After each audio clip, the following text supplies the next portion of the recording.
ఎవరైనా మనం లేనప్పుడు మనల్ని తిడుతున్నారని తెలిస్తే ఒళ్ళు మండిపోతుంది. వాళ్లతో గొడవపడైనా బుద్ధి చెప్పాలనిపిస్తుంది. అలాగే మనల్ని ఎవరైనా పొగుడుతూ ఉంటే ఎంతో బాగుంటుంది. అలా వింటూనే ఉండాలనిపిస్తుంది. మనం చేసే ప్రతి పనిని ఎవరైనా పొగుడుతున్నా ఎంతో ఆనందంగా ఉంటుంది. కానీ ఇవన్నీ మనకి ఏమాత్రం మంచి చెయ్యకపోగా ఊహించని నష్టాన్ని కలిగిస్తాయంటాడు చాణక్యుడు.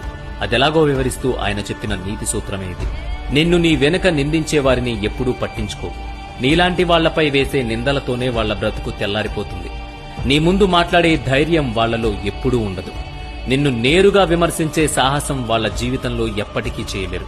అలాంటి వాళ్ల గురించి ఆలోచించి నీ విలువైన సమయాన్ని వృధా చేసుకోకు. నిన్ను నీ ముందు పొగిడే వాళ్లని అస్సలు నమ్మకు. చివరకు నిన్ను మోసం చేసి వెన్నుపోటు పొడిచేది వాళ్లే. తేనె పూసిన కత్తిలా తియ్యగా ఉండే పొగడ్తలతో నిన్ను మాయ చేస్తారు. ఒక్కసారి నువ్వు వాళ్లని నమ్మితే నీకు వాళ్లిచ్చే ఏకైక బహుమతి నమ్మకద్రోహమే అని గుర్తుపెట్టుకో. నువ్వు చేసే ప్రతి పనిని ప్రశంసించే వాళ్లకి సాధ్యమైనంత దూరంగా ఉండు.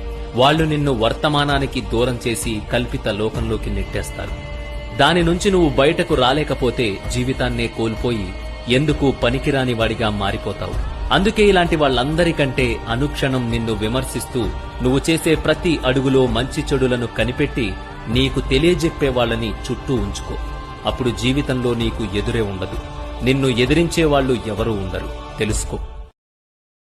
Download ShareChat.